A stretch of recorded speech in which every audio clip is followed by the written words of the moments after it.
Merci encore une fois d'être connecté. N'oubliez pas, ayez foi en Dieu. Croyez. Croyez à la parole de Dieu. Croyez, car il a le pouvoir de vous aider à bien conclure cette saison. Voilà pourquoi le sujet que nous abordons est le suivant. Osez. Osez. Osez. Vous allez remarquer ceci. Il y a une expression qui revient continuellement. Sépare, sépare, sépare, sépare la foi, sépare la foi, sépare la foi. Ensuite, quand vous lisez chaque verset biblique, c'est par le moyen de la foi que la suite vous parle d'un problème. La suite vous parle d'une situation. Mais cette situation a été changée. Ce problème a trouvé une solution parce que la personne a opéré par le moyen de la foi. Et vous allez vous rendre compte que le grand chapitre des héros de la foi nous parle des gens qui ont triomphé des problèmes ordinaires de la vie et ils ont été placés comme étant des héros. Je vais vous le démontrer. Et je vous invite à lire tout le chapitre d'Hébreux, chapitre 11. Vous verrez que quand la Bible utilise cette expression, par la foi David, la suite c'est quoi? Un problème. Par la foi Gédéon, la suite c'est quoi? Il y a un problème. C'est par la foi que Josué, ensuite c'est quoi? Le problème. Donc, la foi, c'est le moyen pour pouvoir résoudre tous nos problèmes en cette fin de saison. Je vais prendre quelques exemples. Regardez, Hébreux chapitre 11, le verset 30. La Bible dit, il est question ici de Josué. Josué s'est lancé à la conquête de la terre promise. Il devait posséder chaque territoire. Et il est arrivé devant Jéricho. Et la Bible dit, c'était une ville barricadée. Personne ne rentrait, personne ne sortait. Mais comment prendre possession de Jéricho? Comment triompher de Jéricho? Quand vous lisez cette histoire dans le livre de Josué, la Bible dit, Josué s'est tenu à l'écart. Et il regardait Jéricho, il réfléchissait. Comment conquérir Jéricho? Mais avec sa petite pensée, il ne pouvait pas trouver de solution. Lisez cela, c'est dans le livre de Josué. La Bible nous dit, un ange est apparu à Josué. Et Josué était tellement dans un état d'esprit de conquête qu'il a posé cette question à l'ange. Es-tu de nous ou es-tu contre nous? Es-tu de nôtres ou es-tu contre nous? Ça nous révèle ici l'état d'esprit de Josué. Il était dans un état d'esprit de conquête. Et l'ange l'a dit, je suis l'ange de l'Éternel. Ensuite, Josué l'a dit, qu'est-ce que mon Seigneur a à dire à son serviteur? C'est de là d'où vient la stratégie de faire le tour de la ville pendant 7 jours. Humainement parlant, c'était impossible. Mais sur la base de ce que l'ange a dit, a révélé ou a dit à Josué, Josué a eu la foi et Josué a compris que s'il opérait avec son intelligence, il ne pouvait pas prendre Jéricho.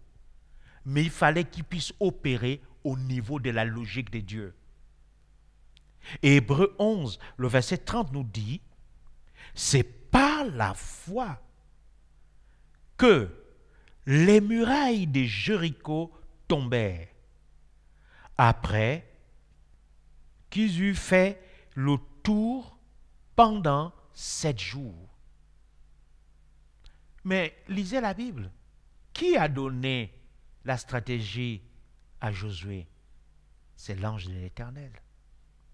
La foi vient de ce que l'on entend, et ce que l'on entend vient de la parole de Dieu. Mes amis, il n'y avait pas de logique. Faire le tour 7 fois, et le 7e jour, refaire le tour encore 7 fois. Et tout le monde devait se taire. Et dès que Josué devait donner le signe, les trompettes, et les hommes devaient tout simplement crier, et les murs, la muraille de Jéricho est tombée. Mais ce qui est extraordinaire, pour ceux qui font l'histoire, qui sont allés visiter Jéricho, les murs se sont enfoncés, sont rentrés sous la terre. Ça, c'est un prodige. Ça veut dire, lorsque Dieu vous donne une instruction, les anges sont en mouvement pour vous. Mais les anges vont travailler de concert avec vous. Comment? Les anges vont veiller, vont regarder si vous faites toutes choses par rapport aux problèmes auxquels vous êtes confrontés, conformément à l'instruction qui vous a été donnée. Et si vous obéissez à l'instruction, rassurez-vous, les anges feront ce que l'œil humain ne peut voir. Les anges vont faire ce que la logique humaine ne peut faire. Oh, mes amis.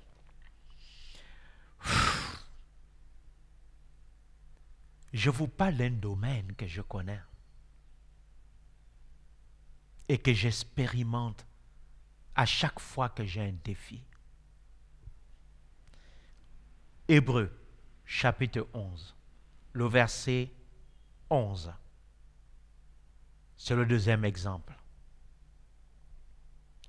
La Bible dit, c'est par la foi que Sarah elle-même, cette expression, s'il vous plaît, elle-même, veut tout simplement dire ici qu'elle n'a pas compté sur la foi de son mari. À un moment donné, elle fonctionnait en s'appuyant sur la foi de son mari. Mais un jour, elle aussi, elle a rencontré le Dieu qui a parlé à son mari. Revenons sur le texte. La Bible dit, c'est par la foi que Sarah elle-même, remarquez bien, c'est par la foi que Sarah elle-même, le verset est sur votre écran. Regardez la suite. Malgré son âge avancé, situation, problème, malgré son âge avancé, fut rendu capable d'avoir une postérité. Arrêtons-nous là. Comment cela s'est produit? Revenons sur le texte qui se réaffiche. C'est par la foi que Sarah elle-même, malgré son âge avancé, fut rendue capable d'avoir une postérité. La suite dit, parce qu'elle crut à la fidélité de celui qui l'avait fait la promesse, et non parce qu'elle crut à la promesse.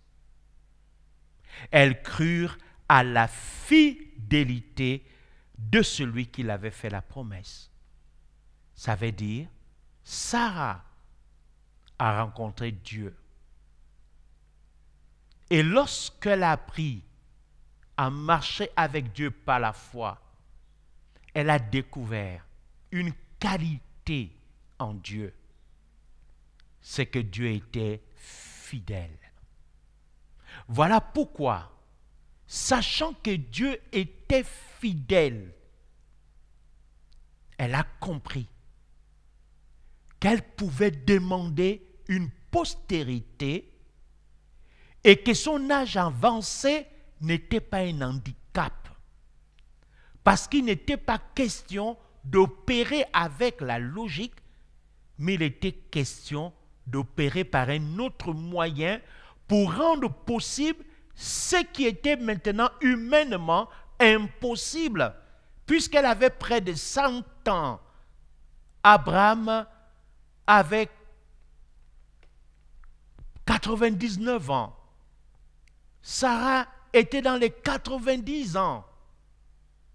Elle ne pouvait plus. Elle avait atteint la ménopause plus. Donc, s'il fallait se fier sur un plan humain, Sarah ne pouvait pas résoudre ce problème. Mais son désir d'avoir une postérité l'animait toujours.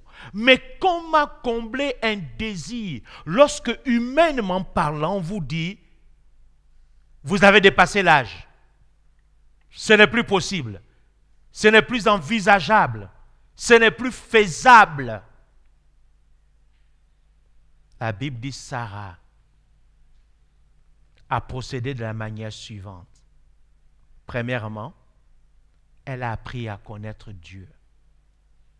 Deuxièmement, elle a découvert une qualité en Dieu. C'est qu'il était fidèle. Toutes les fois qu'il fait une promesse, il réalise sa promesse. Alors, la foi est née, d'où l'expression malgré son âge avancé. Par la foi, elle a eu une postérité. Et Isaac est venu au monde.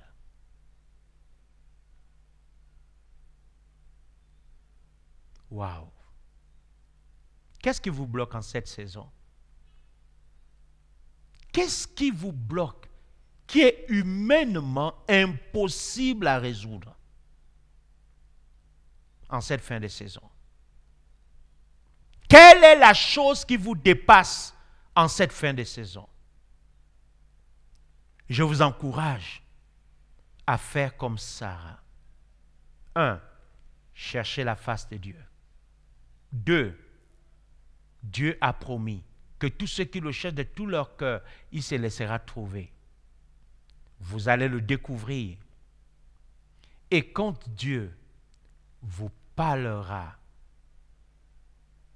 sur la base de ce que vous allez apprendre de lui, mes amis, vous aurez la foi nécessaire pour résoudre ce problème qui vous semble difficile ou qui vous semble insurmontable. La foi est une réponse pour vaincre la stérilité. La foi est une réponse pour vaincre les murailles, les situations difficiles, compliquées. La foi est une réponse en cette fin de saison. Mes amis, troisièmement, ayez foi en Dieu et obéissez à ses instructions. La foi vient, nous dit la Bible, de la parole de Dieu. Et la foi qui engendre des miracles opère sur une instruction spécifique de Dieu. Mes amis, Romains 10, 17 est clair. Ainsi, la foi vient de ce que l'on entend. Et ce que l'on entend vient de la parole de Dieu.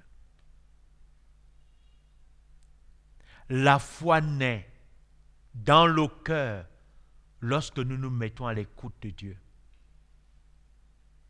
Mais la foi également, pour opérer dans le miraculeux, a besoin également d'une parole réma que j'appelle une parole spécifique ou encore une parole dite à propos d'une situation. Cette parole dite à propos d'une situation qui sort de la bouche de Dieu est la clé pour changer les temps, les circonstances qui vous accablent.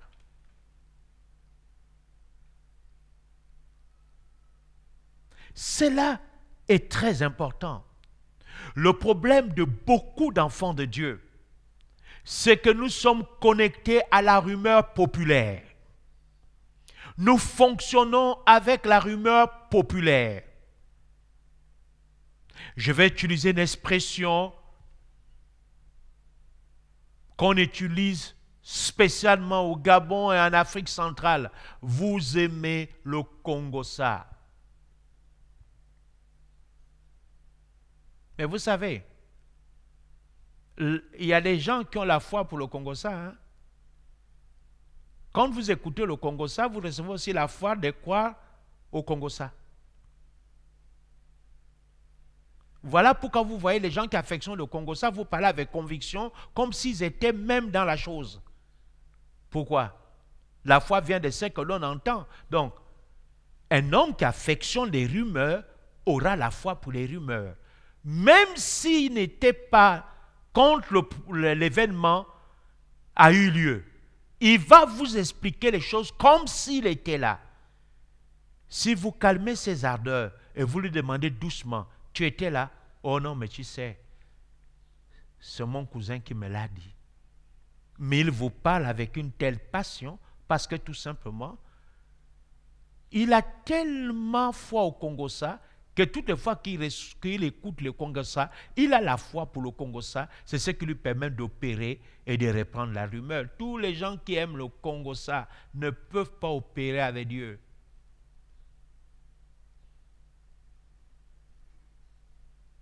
Ok, je vous ai détendu un peu. La Bible est claire.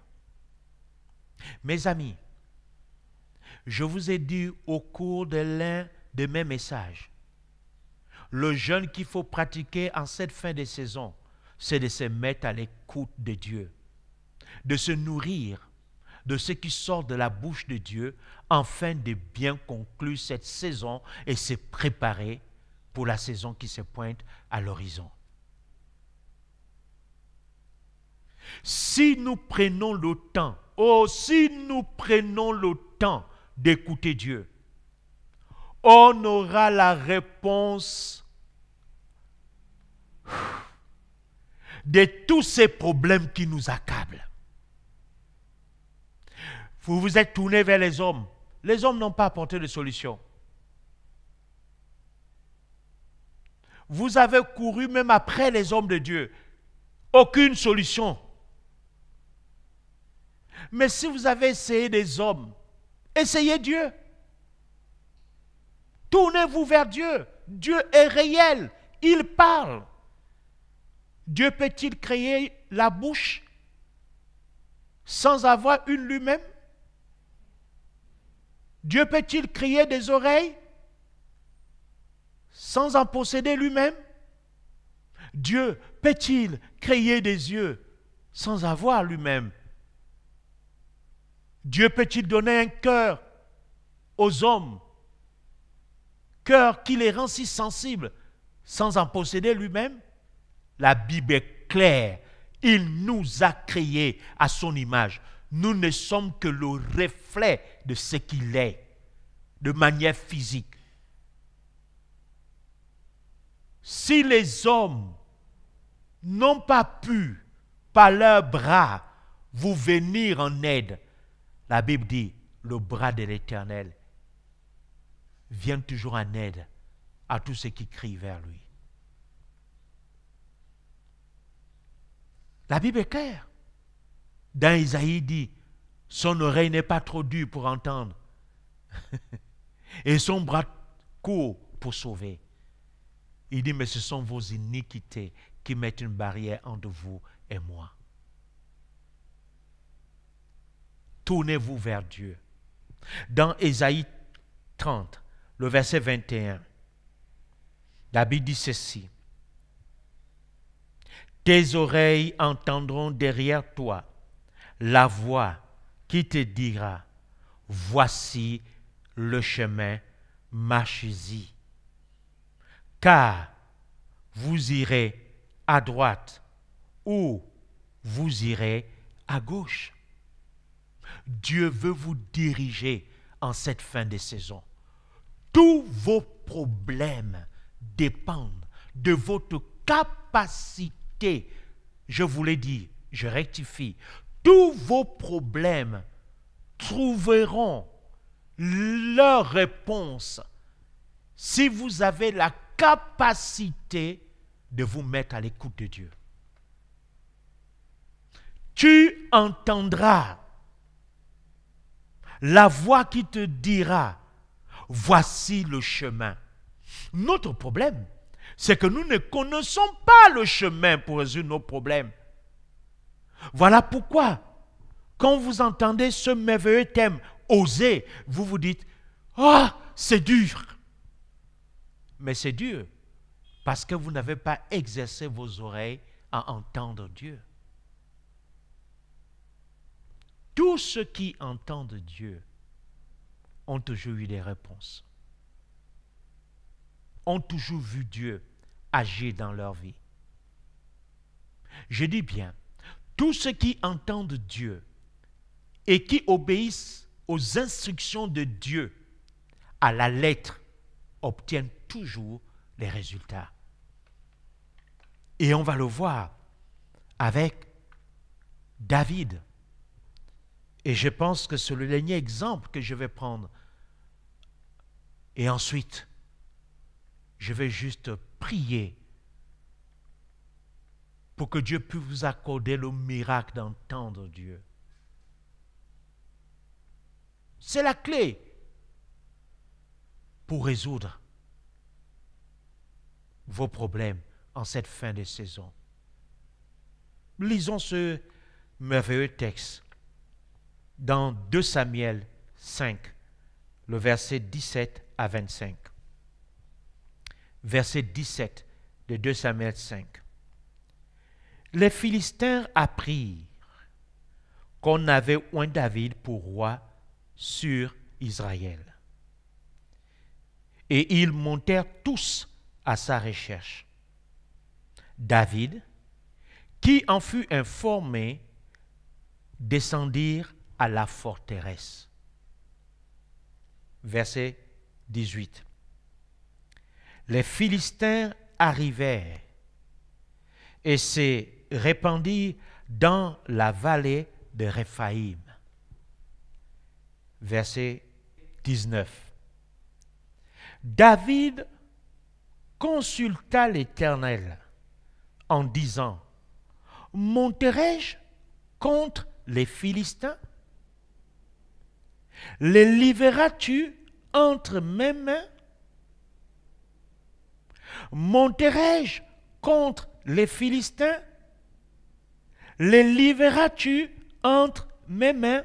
Arrêtons-nous là. Et nous allons revenir. Mes amis, regardez. Regardez le secret qui a fait de David un héros de la foi. La Bible dit, David a eu une information, laquelle? Les Philistins étaient à sa recherche. Question, pourquoi les Philistins cherchaient-ils David?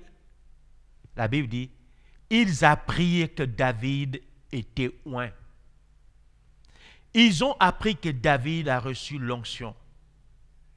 Vous savez, le diable n'attaque pas tout le monde.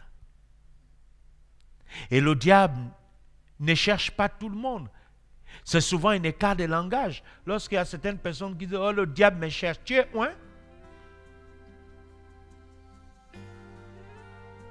Il y a des problèmes que vous avez qui sont dus tout simplement à votre manque de sagesse dans la manière de réagir face à certaines situations.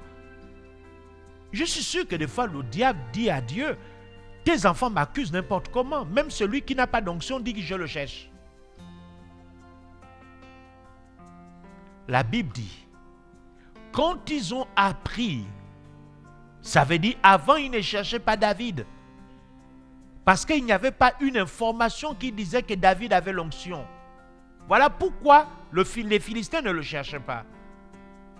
Quand Jésus est sorti des eaux après qu'il fut baptisé et que le Saint-Esprit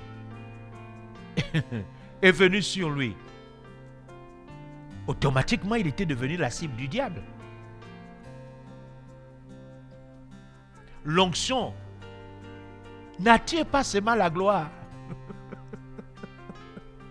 L'onction attire aussi l'ennemi contre vous. Parce que le diable sait que les hommes oints sont dangereux pour le royaume des ténèbres. Et s'il faut stopper les choses avant, il s'y engage. Mais les hommes sages ne s'engagent pas dans les combats sur la base de la rumeur. Jamais. Les hommes sages tiennent compte de la rumeur, mais leur capacité d'agir et de réagir est conditionnée par la bouche de Dieu. Voilà pourquoi la Bible dit, David est descendu à la forteresse. C'est-à-dire, il avait son lieu, le lieu où il priait. Et il est allé consulter Dieu parce qu'il a appris que les Philistins étaient en train de le rechercher. Revenons au verset 19. La Bible dit, David consulta l'Éternel en disant, monterai-je contre les Philistins? C'est la première question. Est-ce que je monte? Deuxième question. Si je monte, les livreras-tu entre mes mains? Donc David avait compris qu'il avait la capacité de s'élever, d'aller se battre. Mais il n'a pas engagé la guerre avant de se rassurer aussi que Dieu était dans la chose. La Bible nous dit, l'Éternel dit à David, monte. Dieu répond à la première question. Deuxièmement, car je livre les Philistins entre tes mains.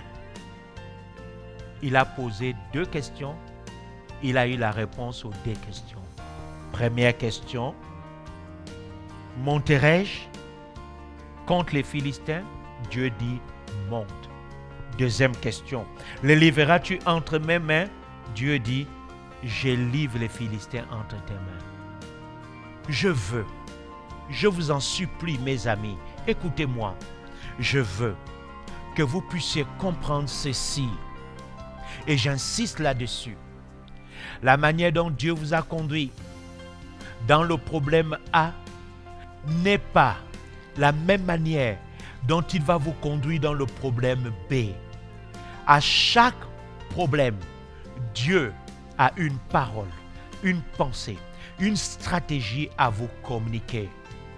C'est là la clé de sagesse, mais également, c'est ça qui vous permettra de pouvoir aller de victoire en victoire, de triomphe en triomphe, de conquête en conquête, sans jamais rencontrer l'échec. Chaque orientation de Dieu vous garantit le succès. Chaque orientation de Dieu vous garantit la protection divine. Parce que quand Dieu vous parle, il s'engage. Il a dit à David, tu attends, tu n'iras pas. Mais lorsque tu entendras un bruit dans la cime des mûriers, sache que c'est l'Éternel qui va devant toi pour battre les Philistins. Comprenez ceci, chaque instruction de Dieu amène Dieu à se positionner devant vos problèmes. Dieu se met devant et vous êtes derrière et celui qui combat pour vous. Osez faire confiance en Dieu. Osez prier. Osez chercher sa face dans ces temps. Osez le consulter en cette fin de saison. Osez.